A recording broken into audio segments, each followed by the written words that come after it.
ਅੰਮ੍ਰਿਤਸਰ ਦੇ ਵਿੱਚ ਵੀ ਹੁਣ ਸੁਣਨ ਚ ਆ ਰਿਹਾ ਵੀ ਪੋਸਟਰ ਲੱਗੇ ਨੇ, ਪਹਿਲਾਂ ਗੁਰਦਾਸਪੁਰ ਤੇ ਬਟਾਲਾ ਦੇ ਵਿੱਚ ਲੱਗੇ ਸੀ, ਅੰਮ੍ਰਿਤਪਾਲ ਸਿੰਘ ਦੇ ਪੋਸਟਰ ਲੱਗੇ ਨੇ।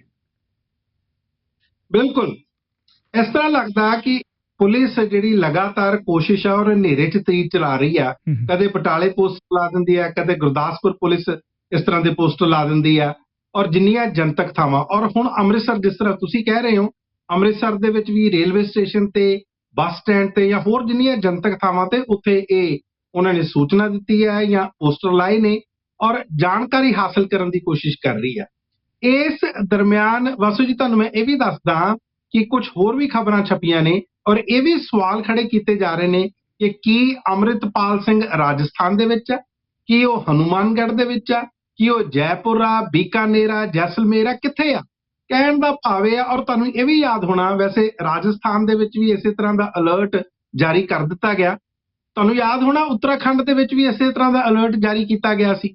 ਸੋ ਇਹ ਸਾਰੀ ਤਰ੍ਹਾਂ ਦੇ ਅਲਰਟ ਤੋਂ ਇਹ ਪਤਾ ਲੱਗ ਰਿਹਾ ਕਿ ਕੋਈ ਸਪੈਸੀਫਿਕ ਇਨਫੋਰਮੇਸ਼ਨ ਪੁਲਿਸ ਨੂੰ ਨਹੀਂ ਆ। ਉਧਰ ਅਦਾਲਤਾਂ ਦੇ ਵਿੱਚ ਲਗਾਤਾਰ ਜਿਹੜੀਆਂ ਹੈਬਿਸ ਕਾਰਪਸ ਪਟੀਸ਼ਨਸ ਪੈ ਰਹੀਆਂ ਨੇ, ਉੱਥੇ ਤਾਂ ਜਾ ਕੇ ਪੁਲਿਸ ਇਹ ਕਹਿ ਰਹੀ ਹੈ ਕਿ ਦੇਖੋ ਜੀ ਸਾਨੂੰ ਤਾਂ ਪਤਾ ਨਹੀਂ, ਅਸੀਂ ਬੜੀ ਜਲਦੀ, ਕਦੇ ਕਹਿੰਦੀ ਹੈ ਵੀ ਅਸੀਂ ਬੜੀ ਜਲਦੀ ਗ੍ਰਿਫਤਾਰ ਕਰ ਲਾਂਗੇ, ਬਹੁਤ ਨੇੜੇ ਆ ਅਸੀਂ।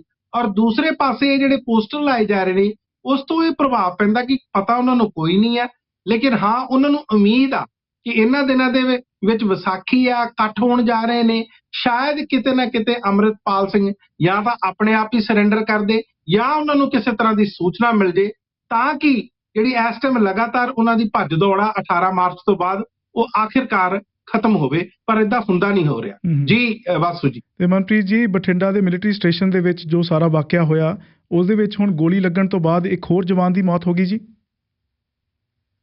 ਦੇਖੋ ਵਾਸੂ ਜੀ, ਬਹੁਤ ਹੈਰਾਨ ਕਰਨ ਵਾਲੀ ਇਸ ਕਰਕੇ ਗੱਲ ਆ ਕਿ ਜਿਹੜਾ ਬਠਿੰਡਾ ਦਾ ਮਿਲਟਰੀ ਸਟੇਸ਼ਨ ਆ ਇਹ ਲਗਭਗ 50 ਏਕੜ ਏਰੀਆ 'ਚ ਫੈਲਿਆ ਔਰ ਖਾਸ ਤੌਰ ਤੇ ਸਦਰਨ ਪੰਜਾਬ ਆ, ਜਿਹੜਾ ਦੱਖਣੀ ਪੰਜਾਬ ਆ ਔਰ ਰਾਜਸਥਾਨ, ਇਹਦੇ ਲਈ ਇਹ ਜਿਹੜਾ ਮਿਲਟਰੀ ਸਟੇਸ਼ਨ ਆ ਜਿੱਥੇ ਕਿ 10 ਕੋਰ ਇੱਥੇ ਹੈੱਡਕੁਆਟਰ ਆ, ਇਹ ਬਹੁਤ ਇੰਪੋਰਟੈਂਟ ਆ ਸੁਰੱਖਿਆ ਦੇ, ਲੌਜਿਸਟਿਕ ਸਪੋਰਟ ਦਿੰਦਾ, ਆਪਰੇਸ਼ਨਲ ਸਪੋਰਟ ਇੱਥੋਂ ਆਉਂਦੀ ਹੈ ਸਾਰੀ। ਔਰ ਉਸ ਕੰਟੋਨਮੈਂਟ ਏਰੀਆ ਦੇ ਵਿੱਚ ਕੁਝ ਅਣਪਛਾਤੇ ਵਿਅਕਤੀਆਂ ਤੇ ਵੜ ਜਾਣਾ ਜਾਂ ਕੋਈ ਵੀ ਇਸ ਤਰ੍ਹਾਂ ਦਾ ਔਰ ਉੱਥੇ ਗੋਲੀਬਾਰੀ ਹੋ ਜਾਣੀ। 4 ਫੌਜੀ ਸਵੇਰੇ ਮਾਰੇ ਗਏ ਸੀ, ਇਹ ਆਪਾਂ ਨੂੰ ਪਤਾ 12 ਅਪ੍ਰੈਲ ਦੀ ਆਪਾਂ ਗੱਲ ਕਰ ਰਹੇ ਹਾਂ, ਔਰ ਇੱਕ ਜਿਹੜਾ ਫੌਜੀ ਆ ਉਹ 12 ਘੰਟੇ ਬਾਅਦ ਸ਼ਾਮ ਨੂੰ ਮ੍ਰਿਤ ਪਾਇਆ ਗਿਆ, ਉਹਦੀ ਇੱਕ ਲਾਸ਼ ਮਿਲੀ ਔਰ ਨਾਲ ਹੀ ਉਹਦਾ ਹਥਿਆਰ ਯਾਨੀ ਕਿ ਉਹਦੀ ਗਨ ਪਈ ਹੋਈ ਸੀ ਔਰ ਇਹ ਪਤਾ ਲਗਾਇਆ ਜਾ ਰਿਹਾ ਸੀ ਕਿ ਕੀ ਇਹ ਐਕਸੀਡੈਂਟਲ ਫਾਇਰ ਆ ਜਾਂ ਉਹਨੇ ਸੁਸਾਈਡ ਕਰ ਲਈ। ਪਰ ਸਭ ਤੋਂ ਜਿਹੜੀ ਵੱਡੀ ਗੱਲ ਆ, ਜਿਹੜੀ FIR ਦੇ ਵਿੱਚ ਵੀ ਆਈ ਆ, ਕਿ ਕੁਝ ਕੁੜਤੇ ਪਜਾਮੇ ਪਾਏ ਹੋਏ, ਮੂੰਹ ਢਕੇ ਹੋਏ ਕੁਝ ਇਸ ਤਰ੍ਹਾਂ ਦੇ ਵਿਅਕਤੀਆਂ ਨੂੰ ਦੇਖਿਆ ਗਿਆ। ਬਾਅਦ ਦੇ ਵਿੱਚ ਉਹ ਜੰਗਲਾਂ ਦੇ ਵਿੱਚ ਭੱਜ ਗਏ। ਉਹ ਕੌਣ ਸੀ? ਕੀ ਉੱਥੋਂ ਦੇ ਸੀ?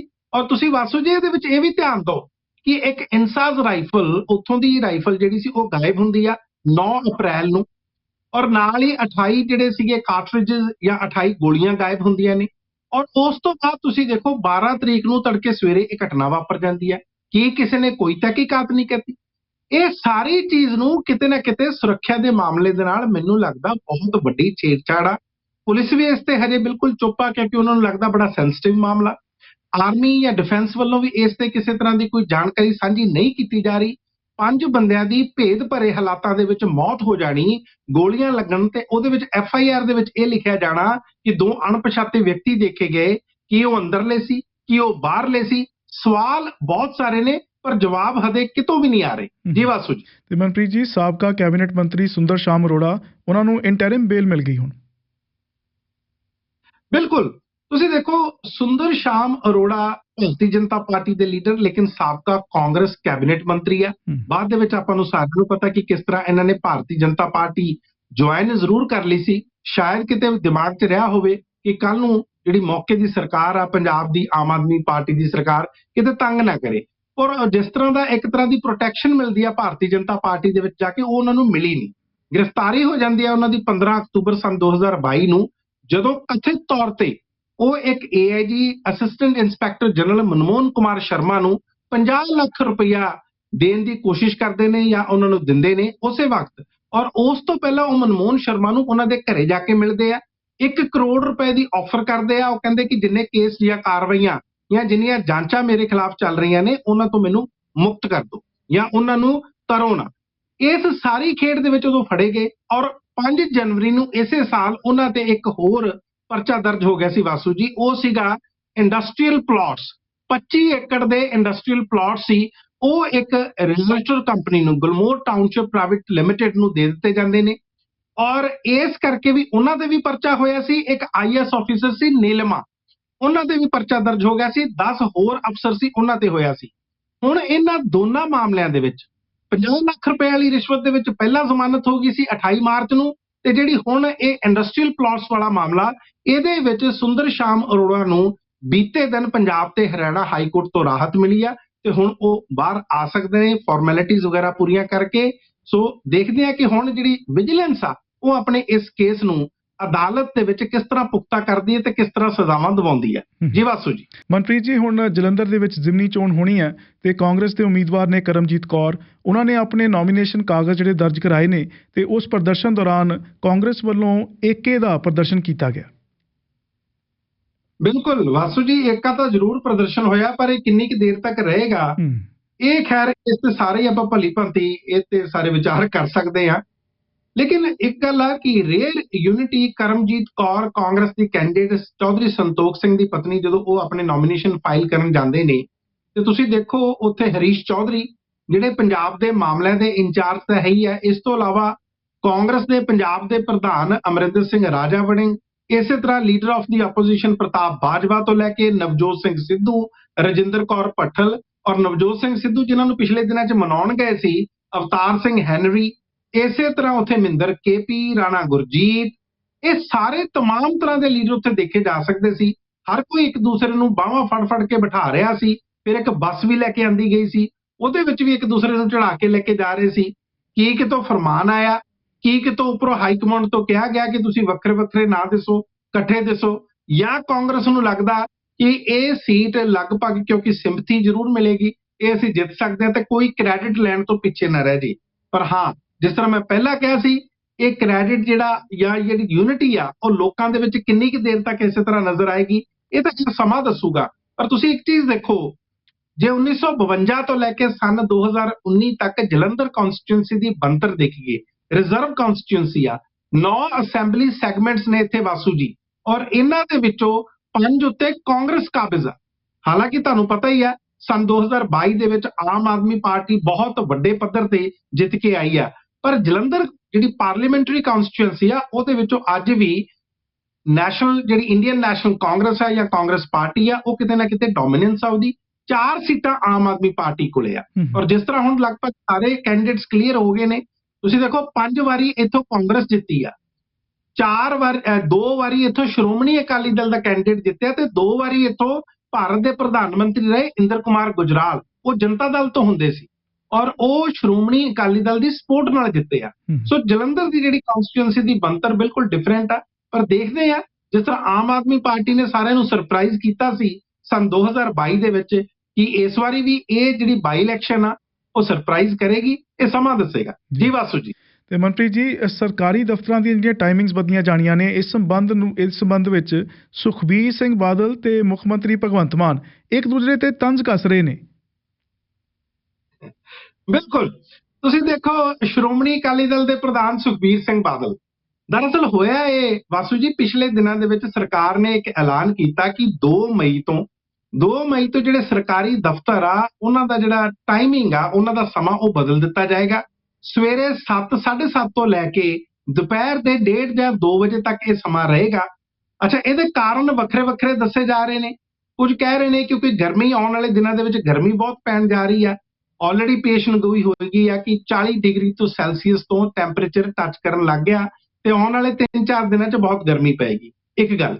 ਦੂਸਰਾ ਇਹ ਕਿਹਾ ਜਾ ਰਿਹਾ, ਜਿਹੜੇ ਵਿਰੋਧੀ ਧਿਰ ਆ ਉਹ ਕਹਿੰਦੇ ਜੀ ਦੇਖੋ ਇਹਨਾਂ ਕੋਲ ਪਾਵਰ ਮਿਸਮੈਨੇਜਮੈਂਟ ਹੋ ਰਹੀ ਆ, ਇਹਨਾਂ ਕੋਲ ਪਾਵਰ ਮੈਨੇਜਮੈਂਟ ਨਹੀਂ ਹੋਈ, ਬਿਜਲੀ ਮੈਨੇਜਮੈਂਟ ਨਹੀਂ ਹੋ ਰਹੀ, ਜਾਂ ਬਿਜਲੀ ਪੂਰੀ ਨਹੀਂ ਇਹਨਾਂ ਤੋਂ ਕੀਤੀ ਜਾ ਰਹੀ, ਇਸ ਕਰਕੇ ਇਹ ਦਫ਼ਤਰਾਂ ਨੂੰ ਘੱਟ ਲਾ ਰਹੇ ਤਾਂ ਕਿ ਉੱਥੇ 에ਅਰ ਕੰਡੀਸ਼ਨਰਸ ਦਾ ਜਾਂ ਬਾਕੀ ਜਿਹੜੀ ਬਿਜਲੀ ਦੀ ਖਪਤ ਘੱਟ ਹੋਵੇ। ਇਸ ਸਿਲਸਿਲੇ ਦੇ ਵਿੱਚ ਜਦੋਂ ਸੁਖਬੀਰ ਸਿੰਘ ਬਾਦਲ ਨੇ ਇੱਕ ਬਿਆਨ ਦਿੱਤਾ, ਉਹਨਾਂ ਨੇ ਇਹ ਕਿਹਾ ਕਿ ਦੇਖੋ ਜੀ ਤੁਸੀਂ ਐਵੇਂ ਕਰੀ ਜਾਂਦੇ ਹੋ, ਕੀ ਫਾਇਦਾ? ਕਹਿੰਦੇ ਇਹਦਾ ਤਾਂ ਕਿਸੇ ਨੂੰ ਫਾਇਦਾ ਹੋਣਾ ਨਹੀਂ, ਜਿਹੜੇ ਪਹਿਲਾਂ ਟਾਈਮਿੰਗ ਸੀ ਤੁਸੀਂ ਰਹਿਣ ਦਿਓ। ਇਹੀ ਗੱਲ ਪਿਛਲੇ ਦਿਨਾਂ ਦੇ ਵਿੱਚ ਪ੍ਰਤਾਪ ਸਿੰਘ ਬਾਜਵਾ ਨੇ ਵੀ ਕਹੀ ਸੀ, ਪਰ ਭਗਵੰਤ ਮਾਨ ਨੂੰ ਸ਼ਾਇਦ ਇਹ ਗੱਲ ਚੰਗੀ ਨਹੀਂ ਲੱਗੀ। ਉਹਨਾਂ ਨੇ ਫਿਰ ਤੰਜ ਇਹ ਕੱਸਿਆ ਉਹ ਕਹਿੰਦੇ ਸੁਖਬੀਰ ਸਿੰਘ ਬਾਦਲ ਤੁਸੀਂ ਇਹ ਗੱਲ ਕਰਦੇ ਚੰਗੇ ਨਹੀਂ ਲੱਗਦੇ, ਤੁਸੀਂ ਤਾਂ ਆਪ 12 ਵਜੇ ਉੱਠਦੇ ਹੋ, ਤੁਹਾਨੂੰ ਕੋਈ 7 ਵਜੇ ਆਵੇ, ਕੋਈ 9 ਵਜੇ ਆਵੇ ਜਾਂ 10 ਵਜੇ ਆਵੇ, ਤੁਹਾਨੂੰ ਤਾਂ ਕੋਈ ਫਰਕ ਪੈਂਦਾ ਹੀ ਨਹੀਂ ਹੋਣਾ। ਤੇ ਬਸ ਇਹ ਯਾਦ ਕਰੋ ਪ੍ਰਕਾਸ਼ ਸਿੰਘ ਬਾਦਲ ਹੋਣਾ ਬਾਰੇ ਹੋ ਸਕਦਾ ਬਹੁਤ ਸਾਰੀਆਂ ਕਮੀਆਂ ਪੇਸ਼ੀਆਂ ਹੋਣ, ਪਰ ਉਹ ਟਾਈਮ ਦੇ ਬੜੇ ਪਾਬੰਦ ਸੀ, ਬਹੁਤ ਪੰਕਚੁਅਲ ਸੀ, ਚਾਹੇ ਉਹ ਕੋਈ ਰੈਲੀ ਹੋਵੇ, ਚਾਹੇ ਕੋਈ ਸਰਕਾਰੀ ਫੰਕਸ਼ਨ ਹੋਵੇ, ਪ੍ਰੈਸ ਕਾਨਫਰੰਸ ਹੋਵੇ। ਪਰ ਇਸ ਤਰ੍ਹਾਂ ਦੀ ਗੱਲ ਸੁਖਬੀਰ ਸਿੰਘ ਬਾਦਲ 'ਚ ਕਦੇ ਨਜ਼ਰ ਨਹੀਂ ਆਈ। ਉਹ ਹਮੇਸ਼ਾ ਹੀ ਉਹਨਾਂ ਨੂੰ ਲੇਟ ਲਤੀਫ ਮੰਨਿਆ ਜਾਂਦਾ। ਜੀ ਵਾਸੂ ਜੀ। ਤੇ ਮਨਪ੍ਰੀਤ ਜੀ, ਡਰੱਗ ਮਾਮਲੇ ਦੇ ਵਿੱਚ ਹਾਈ ਕੋਰਟ ਦੀ ਸਿਫਾਰਿਸ਼ ਤੇ ਜਿਹੜੀ SIT ਦਾ ਗਠਨ ਕੀਤਾ ਗਿਆ, ਉਹਨਾਂ ਨੇ ਆਪਣੀਆਂ 3 ਰਿਪੋਰਟਸ ਸਬਮਿਟ ਕੀਤੀਆਂ ਸੀ। ਉਹਨਾਂ ਰਿਪੋਰਟਸ ਵਿੱਚੋਂ ਉਹਨੇ ਗੱਲ ਸਾਹਮਣੇ ਨਿਕਲ ਕੇ ਆਈ ਹੈ, ਡਿਸਮਿਸ ਕੀਤੇ ਗਏ ਇੰਸਪੈਕਟਰ ਇੰਦਰਜੀਤ ਸਿੰਘ, ਇਹਨਾਂ ਨੂੰ ਡਰੱਗ ਸਪਲਾਈ ਪਾਕਿਸਤਾਨ ਤੋਂ ਆਉਂਦੀ ਸੀ। ਬਿਲਕੁਲ, ਤੁਸੀਂ ਯਾਦ ਕਰੋ ਪਿਛਲੇ ਦਿਨਾਂ ਦੇ ਵਿੱਚ ਪੰਜਾਬ ਤੇ ਹਰਿਆਣਾ ਹਾਈ ਕੋਰਟ ਦੇ ਵਿੱਚ ਸੀਲਬੰਦ ਲਿਫਾਫੇ ਪਏ ਸੀ। ਉਹਨਾਂ ਦੇ ਵਿੱਚ ਰਿਪੋਰਟਾਂ ਸੀ, 5 ਸਾਲ ਤੋਂ ਵੱਧ ਸਮਾਂ ਹੋ ਗਿਆ ਸੀ ਵਾਸੂ ਜੀ, ਉਹ ਇਸੇ ਤਰ੍ਹਾਂ ਪਏ ਸੀ। SITs ਨੇ ਵੱਖਰੀਆਂ SITs ਨੇ ਰਿਪੋਰਟਸ ਦਿੱਤੀਆਂ ਸੀ। ਪਰ ਪਿਛਲੇ ਦਿਨਾਂ ਦੇ ਵਿੱਚ 5 ਅਪ੍ਰੈਲ ਨੂੰ ਪੰਜਾਬ ਦੇ ਮੁੱਖ ਮੰਤਰੀ ਭਗਵੰਤ ਮਾਨ ਨੇ ਕਿਹਾ ਸੀ ਕਿ ਅਸੀਂ ਇਹ ਰਿਪੋਰਟਸ ਹੁਣ ਜਨਤਕ ਕਰ ਦਾਂਗੇ ਤੇ ਜਿਹੜੇ ਦੋਸ਼ੀ ਪਾਏ ਗਏ ਨੇ ਇਹਨਾਂ ਰਿਪੋਰਟਸ ਦੇ ਅਨੁਸਾਰ ਅਸੀਂ ਉਹਨਾਂ ਦੇ ਖਿਲਾਫ ਸਖਤ ਐਕਸ਼ਨ ਲਵਾਂਗੇ। ਹੁਣ ਉਹ ਜਿਹੜੀਆਂ ਰਿਪੋਰਟ ਸੀ, ਇੱਕ ਜਿਹੜੀ ਬਾਡੀ ਹੈ ਨਵਕਿਰਨ ਸਿੰਘ ਵਕੀਲ ਨੇ ਇੱਥੋਂ ਦੇ, ਉਹਨਾਂ ਨੇ ਇੱਕ ਲਾਇਰਸ ਬਾਡੀ ਬਣਾਈ ਹੋਈ ਹੈ ਹਿਊਮਨ ਰਾਈਟਸ ਇੰਟਰਨੈਸ਼ਨਲ। ਉਹਨਾਂ ਨੇ ਇਹ ਜਾ ਕੇ ਕੋਰਟ ਤੋਂ ਰਿਪੋਰਟਸ ਲੈ ਲਈਆਂ ਨੇ ਤੇ ਜਨਤਕ ਵੀ ਕਰਤੀਆਂ। ਹੁਣ ਉਹਨਾਂ ਦੀ ਰਿਪੋਰਟ ਦੇ ਵਿੱਚ ਜਿਹੜੀ ਕਿ ਸਿਧਾਰਥ ਚਟੋਪਾਧਿਆਏ ਸਾਬਕਾ DGP, ਉਹਨਾਂ ਦੀ SIT ਬਣੀ ਸੀ, ਪ੍ਰਬੋਧ ਕੁਮਾਰ ਇੱਕ ਹੋਰ DGP ਰੈਂਕ ਦੇ ਅਫਸਰ ਵੀ ਨਾਲ ਸੀ, ਤੇ ਉਸ ਵਕਤ ਕੁੰਵਰ ਵਿਜੇ ਪ੍ਰਤਾਪ ਸਿੰਘ IG ਹੁੰਦੇ ਸੀ। ਉਹਨਾਂ ਦੀ ਤਿੰਨਾਂ ਦੀ ਟੀਮ ਨੇ ਇਹ ਰਿਪੋਰਟ ਦਿੱਤੀ ਸੀ। ਅੱਜ ਕੱਲ੍ਹ ਤਾਂ ਕੁੰਵਰ ਵਿਜੇ ਪ੍ਰਤਾਪ ਸਿੰਘ MLA ਨੇ। ਉਸ ਦੇ ਵਿੱਚ ਇੰਦਰਜੀਤ ਸਿੰਘ ਸਾਬਕਾ ਇੰਸਪੈਕਟਰ, ਹੁਣ ਤਾਂ ਉਹਨਾਂ ਨੂੰ ਬਰਖਾਸਤ ਕੀਤਾ ਜਾ ਚੁੱਕਾ, ਉਹਨਾਂ ਤੇ ਇਹ ਇਲਜ਼ਾਮ ਨੇ ਕਿ ਉਹ ਕੁਝ ਵਿਅਕਤੀਆਂ ਨਾਲ ਮਿਲ ਕੇ ਉਹਨਾਂ ਦੇ ਨਾਮ ਵੀ ਛਾਇਆ ਹੋਏ ਨੇ, ਔਰ ਇੱਕ ਜਵਾਨ ਉਹਨਾਂ ਦੇ ਵਿੱਚੋਂ BSF ਦਾ ਵੀ ਆ, ਕਿ ਇਹ ਸਾਰੇ ਪਾਕਿਸਤਾਨ ਤੋਂ ਨਸ਼ਾ ਮੰਗਵਾਉਂਦੇ ਸੀ। ਔਰ ਇਸੇ ਤਰ੍ਹਾਂ ਉਹਨਾਂ ਦੇ ਜਿਹੜੇ ਸਬੰਧ ਆ, ਕਥਿਤ ਤੌਰ ਤੇ ਜਿਹੜੇ ਸਾਬਕਾ ਮੋਗੇ ਦੇ SSP, ਹੁਣ ਅੱਜ ਕੱਲ੍ਹ AIG ਨੇ ਉਹ ਰਾਜਜੀਤ ਸਿੰਘ, ਉਹਨਾਂ ਦਾ ਵੀ ਨਾਂ ਆਉਂਦਾ। ਸੋ ਦੇਖਦੇ ਆ। ਅੱਛਾ, ਇੱਕ ਗੱਲ ਹੋਰ ਵਾਸੂ ਜੀ ਬੜੀ ਇੰਪੋਰਟੈਂਟ ਆ, ਇਸ ਰਿਪੋਰਟ ਦੇ ਵਿੱਚ ਕਿਹਾ ਗਿਆ ਕਿ ਇਹ ਦੋਸ਼ ਮੁੱਢਲੇ ਤੌਰ ਤੇ ਪਾਏ ਗਏ ਨੇ, ਪਰ ਇਹਨਾਂ ਦੀ ਤਫਤੀਸ਼ ਦੀ ਲੋੜ ਆ। ਤੇ ਫਿਰ 5 ਸਾਲ ਰਿਪੋਰਟਾਂ ਬੰਦ ਲਿਫਾਫਿਆਂ 'ਚ ਕਿਉਂ ਪਈਆਂ ਰਹੀਆਂ? ਰਿਪੋਰਟਾਂ ਖੋਲਦੇ ਤੇ ਹੁਣ ਤੱਕ ਤਫਤੀਸ਼ ਮੁਕੰਮਲ ਹੋਈ ਹੁੰਦੀ। ਪਰ ਜੇ ਹੁਣ ਤੁਸੀਂ ਅੱਜ ਤਫਤੀਸ਼ ਕਰਨ ਲੱਗੋਗੇ ਤੇ ਕਿਹੜੇ ਵੇਲੇ ਤਫਤੀਸ਼ ਮੁਕੰਮਲ ਹੋਏਗੀ ਤੇ ਕਿਹੜੇ ਵੇਲੇ ਤੁਸੀਂ ਸਜ਼ਾਵਾਂ ਦਿਓਗੇ, ਤੇ ਤੁਸੀਂ ਆਪ ਸਮਝ ਸਕਦੇ ਹੋ ਵਾਸੂ ਜੀ, ਇਸ ਤੇ ਕੇਵਲ ਰਾਜਨੀਤੀ ਹੀ ਹੋਣੀ ਆ। ਜੀ ਵਾਸੂ ਜੀ। ਤੇ ਮਨਪ੍ਰੀਤ ਜੀ, ਰਾਹੁਲ ਗਾਂਧੀ ਨੂੰ ਜਿਹੜੀ 2 ਸਾਲ ਦੀ ਸਜ਼ਾ ਸੁਣਾਈ ਗਈ ਸੀ, ਉਸ ਮਾਮਲੇ ਵਿੱਚ ਹੁਣ ਸੂਰਤ ਦੀ ਅਦਾਲਤ ਨੇ ਆਪਣਾ ਫੈਸਲਾ ਰਿਜ਼ਰਵ ਕਰ ਲਿਆ ਜੀ। ਬਿਲਕੁਲ, ਦੇਖੋ ਰਾਹੁਲ ਗਾਂਧੀ ਨੇ ਆਪਣੀ ਸਜ਼ਾ ਨੂੰ ਚੈਲੰਜ ਕੀਤਾ ਸੀ ਕਿ 2 ਸਾਲ ਦੀ ਸਜ਼ਾ ਜਿਹੜੀ ਉਹਨਾਂ ਨੇ ਸਨ 2019 ਦੇ ਵਿੱਚ ਇੱਕ ਬਿਆਨ ਦਿੱਤਾ ਸੀ, ਇੱਕ ਰੈਲੀ ਦੇ ਵਿੱਚ, ਪੋਲੀਟੀਕਲ ਰੈਲੀ ਦੇ ਵਿੱਚ, ਖਾਸ ਤੌਰ ਤੇ ਮੋਦੀ ਉਪਨਾਮ ਨੂੰ ਲੈ ਕੇ ਜਾਂ ਸਰਨੇਮ ਨੂੰ ਲੈ ਕੇ ਉਹਨਾਂ ਨੇ ਚੈਲੰਜ ਕੀਤਾ ਸੀ ਕਿ ਜਿਹੜੀ ਸਜ਼ਾ ਉਹ ਬਹੁਤ ਸਖਤ ਆ। ਅਦਾਲਤ ਨੂੰ ਇਸ ਦਾ ਕਿਤੇ ਨਾ ਕਿਤੇ ਲੀਨੀਅੰਟ ਵਿਊ ਲੈਣਾ ਚਾਹੀਦਾ।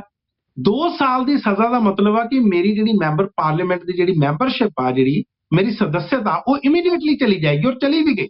ਸੋ ਇਸ ਕਰਕੇ ਉਹਨਾਂ ਨੇ ਇਸ ਚੀਜ਼ ਨੂੰ ਚੈਲੰਜ ਕੀਤਾ ਕਿ ਅੱਜ ਤੱਕ ਪੂਰੀ ਹਿਸਟਰੀ ਦੇ ਵਿੱਚ ਜਦੋਂ ਤੋਂ ਇਹ IPC ਧਾਰਾ ਬਣੀ ਆ, ਕਦੇ ਕਿਸੇ ਨੂੰ 2 ਸਾਲ ਦੀ ਸਜ਼ਾ ਨਹੀਂ ਮਿਲੀ। ਸੋ ਮੇਰਾ ਤਾਂ ਇਹ ਪਹਿਲਾ ਜੁਰਮ ਆ।